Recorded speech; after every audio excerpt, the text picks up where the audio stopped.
Niall Gardner, director of the Heritage Foundation's Margaret Thatcher Center for Freedom. Thank you for being with me, Niall. What does this mean going forward? The president has said it could have happened this way. It may not have happened this way based on intelligence, whether or not the Crown Prince ordered Khashoggi's killing. Members on the Hill are saying, no, they see it another way. What does it mean? Well, this is certainly a very strong statement coming from key members of the U.S. Senate. I think it sends a very clear message to the administration, urging the administration to hold the Saudi Crown Prince to account for his actions. And undoubtedly, the Saudi government does have to be held to account by the United States government. Already, you have seen 17 Saudi officials being sanctioned by the United States. More officials will likely follow, I think, in terms of being sanctioned by the US. But at the same time, I think the administration has to look at the big picture and fully take into consideration the fact that Saudi Arabia is a vitally important US strategic partner in the Middle East, especially in terms of confronting the Iranian threat. So I think the US policy will continue to be very balanced, actually, taking into consideration some very complex strategic factors here, especially the broader clash with Iran. And Saudi Arabia is vital, I think, in terms of siding with the United States against the Iranian threat. So that is going to continue to be the big long-term priority for the White House in the coming months. With all due respect, sanctioning the aides and the officials and those types of people well below the Crown Prince, a whole different ball of wax than the Senate saying, no, no, no, we have a resolution that's going to hold the Crown Prince accountable.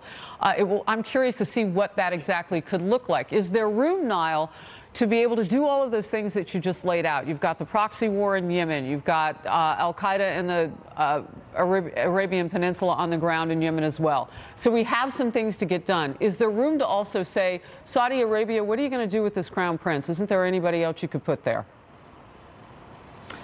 Yeah, I mean, clearly, in the view of the Senate, and it's important to remember this, of course, is a non-binding resolution, but it's a powerful statement, I think, from the U.S. Senate here to the administration. But I think it's it's important also to bear in mind that with regard to the Crown Prince, no amount of U.S. pressure is going to, remove the Crown Prince from his position of authority in Saudi Arabia. If we cut arms but the United States can make if we start to get tough on the money, you don't think so? I don't think that the United States would be seeking to, remove the Crown Prince from his position of power. That is a matter, of course, for the Saudi Arabian government and their people to decide ultimately. But certainly, I think that what you are seeing certainly is a growing international isolation of the Crown Prince. You're seeing that on many fronts. But it is vital at the same time. The United States, I think, continues to work with Saudi Arabia, especially in the ongoing war in Yemen. This war in Yemen is being fueled by Iran and Iranian proxy organizations, movements, especially above all the Houthi. But Saudi Arabia has had a hand in this too. I mean, when you talk about millions of people starving, that's on everybody's hands.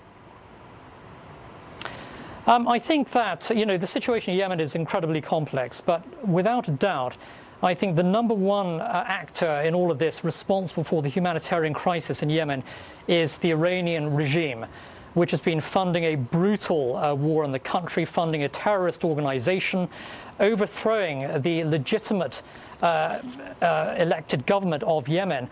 And so I do think Iran has to be held to account. Certainly there will be pressure on Saudi Arabia as well. But let's not forget that it's the Iranians who are behind so much of the brutality and the humanitarian situation in Yemen at this time. And it's Tehran that has to be held fully to account on this. Were you surprised to see this, or do you see it as forward movement with this resolution if it passes in the Senate to hold the Crown Prince accountable? I think there's a great deal of anger in the U.S. Senate over the way in which the Saudis have conducted themselves. And a lot of this, indignation that is aimed at the Saudi Arabian government is fully justified, actually. And, you cannot have the state-sanctioned murder of a journalist by the Saudi regime and also a U.S. resident here.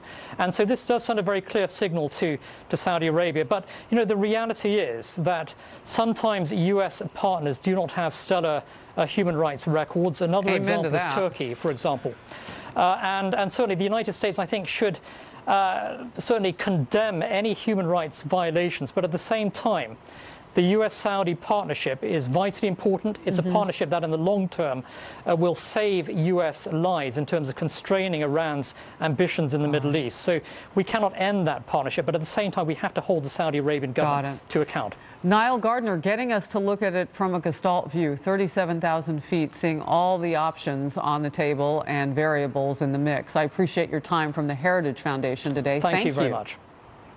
My and pleasure. this Fox News alert as well. A short time ago, the Senate followed the House and has now approved a 2-week stopgap spending bill. That means the government will be funded for another 2 weeks, putting off that looming threat of a government shutdown through December 21st. Boy, that time is going to tick quickly, won't it?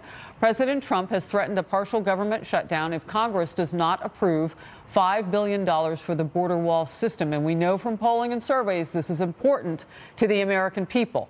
He ran on it. That's a promise he made, and a lot of people want to see it kept.